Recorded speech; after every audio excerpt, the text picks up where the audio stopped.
I've made my first stop on the noisy A82 on my way to Glencoe, and yeah, this is the start of my journey, which is going to be fairly incredible, I should think. It is freezing cold, my hands are freezing cold, but it's, as you can see over there, just stunning. The light is absolutely amazing. So what I've done is I've got my 70 to 200 lens on, and I'm going to pick out some details in that mountain behind me.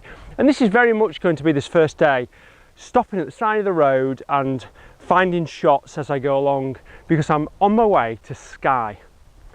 And I'm going to spend 2 days in Skye, and then I'm going to come back and spend another couple of days in Glencoe. So yeah, it's going to be amazing. I purposely haven't looked at a lot of locations because what I want to do is sort of form my own opinion. Yeah, I might take some classic shots, but I'm not too bothered about that. It's my first trip here, or my first proper trip here. My last time I came to Skye was when I did my Duke of Edinburgh Award 25 years ago. So yeah, it's going to be a proof amazing. Before my hands freeze to death because I've not got my gloves, I'm going to take a picture of this mountain over here with my 70 to 200 lens, and I'm just going to pick out some details, expose for the highlights of the snow, and it should be amazing.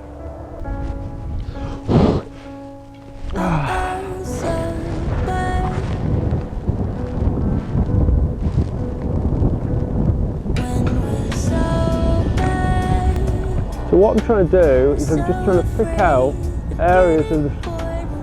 Oh, that's just fantastic. Don't need... When you've got something like this, so it's a fast shutter speed. I've got 1/3000th of a second, and I'm underexposing it on purpose. Right, I can't feel my fingers now. Take a couple more. Just go a bit wider and get more sky in. It is stunning. You can't fail to get a good shot in weather like this.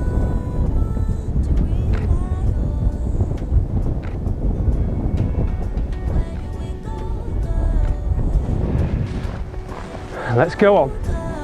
Fantastic. Where do we go,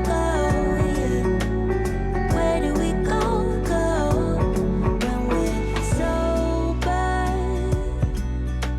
We're so afraid of getting bored when we're sober. It's a different life when it's over.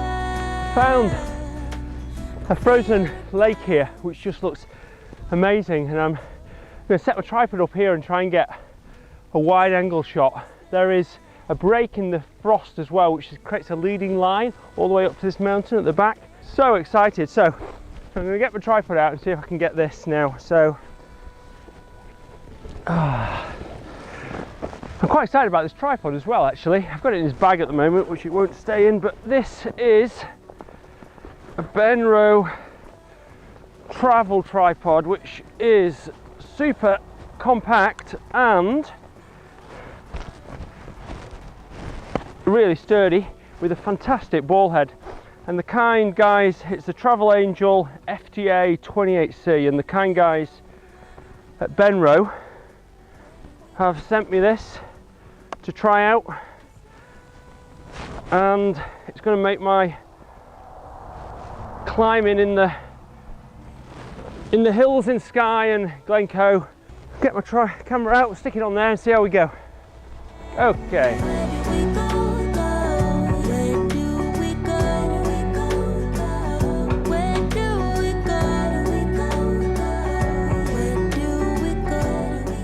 Okay, so I just took one down there of the leading line of the snow just down there with a wider angle, but now I've got it set up with my 24 to 70, and it's set up at about 55mm, and if you can just see there's some where the break in the ice is, you can see the reflection of the mountain, and that creates quite a nice leading line into the mountain.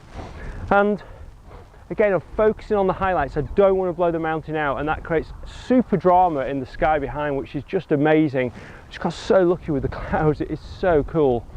And I've got it on my lowest ISO on this tripod, and it just looks fantastic. There's really not a lot else to do apart from just capture this amazingly beautiful scene. It's going to take me a long time to get to Skye. I've got about another 200 miles to go. can't keep stopping. Wowee.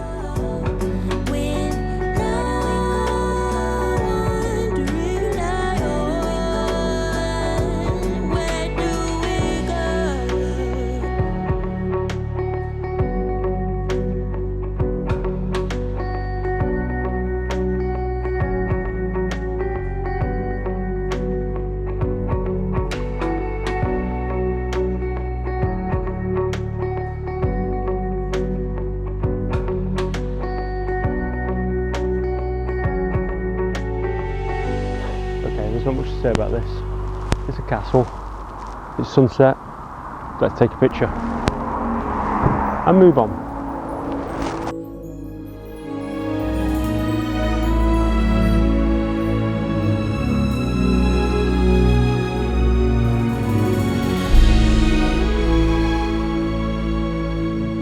So that castle was the last bit of video footage I took before I got to Skye. It was a long drive all the way up to the north of Skye, and I just wanted to get there.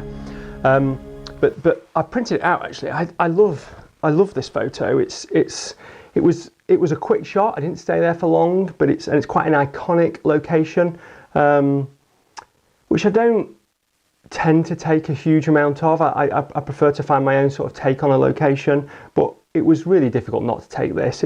Everything worked in my favour, and it was just a sort of golden light.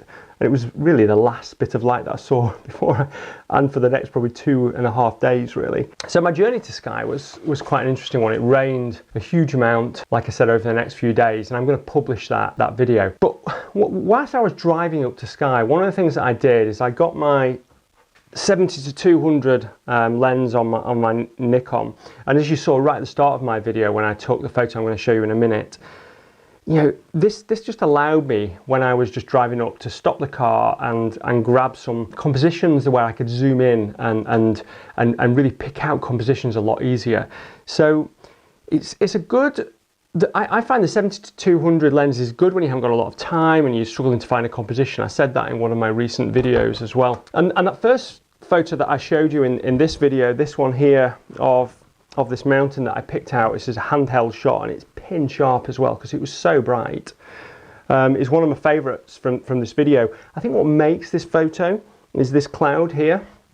So the fact that this balances the image, I think it sort of really helps to balance the image. This diagonal is a really strong compositional diagonal line, and then we've got the dark sort of shadow area at the bottom, which just anchors the bottom of the image. And I think, you know, for an image that really, you know, the subject you could say is this mountain, but there's no obvious tree or anything. I think this cloud just adds in a balance to this image which otherwise wouldn't exist.